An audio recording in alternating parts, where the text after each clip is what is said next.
இரும்பு போல் பலமான எலும்புகளுக்கும் அதே போல் கை கால் மூட்டு வலி இதெல்லாம் இல்லாமல் இருக்கணும் அப்படின்னாக்க அதுக்கு ரொம்ப ஸ்பெஷலான இந்த நெஞ்செலும்பு சூப் செஞ்சு சாப்பிடுங்க.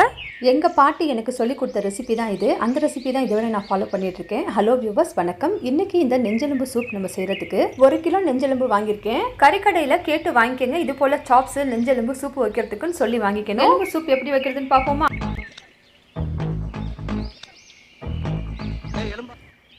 சூப் செய்கிறதுக்கு டைரெக்டாக குக்கரை எடுத்துக்கோங்க. இதில் 4 டேபிள் ஸ்பூன் எண்ணெய் சேர்த்துட்டு சின்னதாக 4 துண்டு பட்டை, 4 கிராம்பு, ஏலக்காய் 3 சேர்த்து இதை எண்ணெயில் வதக்குனதுக்கப்புறம் இதில் பெரிய வெங்காயம், பல்லாரி வெங்காயம் பெரிய சைஸாக 4 எடுத்துக்கணும். சின்ன சின்னதாக கட் பண்ணி சேர்த்து நல்லா பொன்னிறமாகிற வரையும் வதக்கிக்கணும். வெங்காயம் இந்த அளவுக்கு நல்லா கோல்டன் ஃப்ரை ஆனதுக்கப்புறமா இதில் 4 டேபிள் ஸ்பூன் இஞ்சி பூண்டு விழுது சேர்த்துக்கணும். இஞ்சி பூண்டு பச்சை வாசம் போகிற அளவுக்கு லோ ஃப்ளேமில் போட்டு 1 நிமிஷம் வதக்குனதுக்கப்புறமே அதில் கறி எடுத்து வைக்கணும்.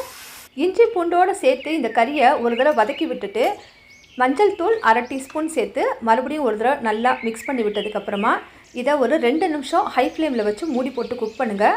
கொஞ்சம் தண்ணியெல்லாம் விட்டுரும். தண்ணியெல்லாம் விட்டதுக்கப்புறம் 3லேருந்து 4 பச்சை மிளகாய், 2 டீஸ்பூன் மிளகாய் தூள் சேர்த்து மிக்ஸ் பண்ணி விட்டுட்டு இதில் 3 தக்காளி பெரிய சைஸாக நல்லா ஃபைன் பேஸ்ட்டாக நான் அரைச்சி சேர்த்துருக்கேன். நீங்கள் கட் பண்ணியை சேர்த்துக்கலாம். தக்காளியை சேர்த்துட்டு மூடி போட்டு மீடியம் ஃப்ளேமில் 1 நிமிஷம் அளவுக்கு குக் பண்ணதுக்கப்புறம் இதில் 3 டேபிள் ஸ்பூன் மல்லித்தூள், பச்சை மல்லித்தூள் சேர்த்து மிக்ஸ் பண்ணி விட்டுட்டு இன்னும் ஒரு 1/2 நிமிஷம் அப்படியே நல்லா வேக விட்டுட்டு அதுக்கப்புறம் இதில் தேவையான அளவுக்கு உப்பு சேர்த்துக்கோங்க.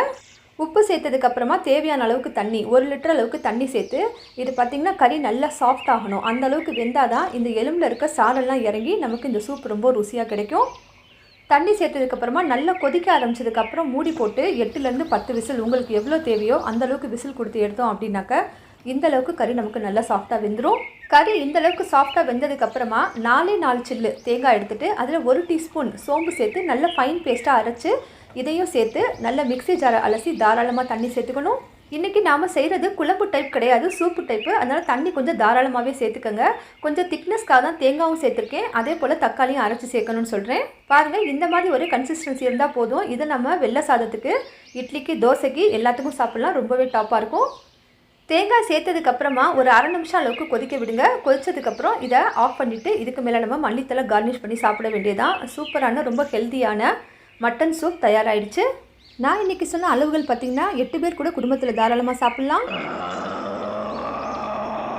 ஞாயிற்றுக்கிழமை அன்னைக்கு குழந்தைகளும் கணவரும் எல்லோரும் வீட்டில் இருக்க டைமில் தான் நான் இந்த ரெசிபியை வெள்ளை சாதத்துக்கு செஞ்சேன். ரொம்ப சூப்பராக அமேசிங்காக டேஸ்ட்டாக இருந்துச்சு. எல்லோரும் ஆசையாக சாப்பிட்டாங்க. நீங்களும் செய்து சாப்பிட்டு பலனடைங்க. நன்றி, வணக்கம். அடுத்த வீடியோவில் சந்திப்போம்.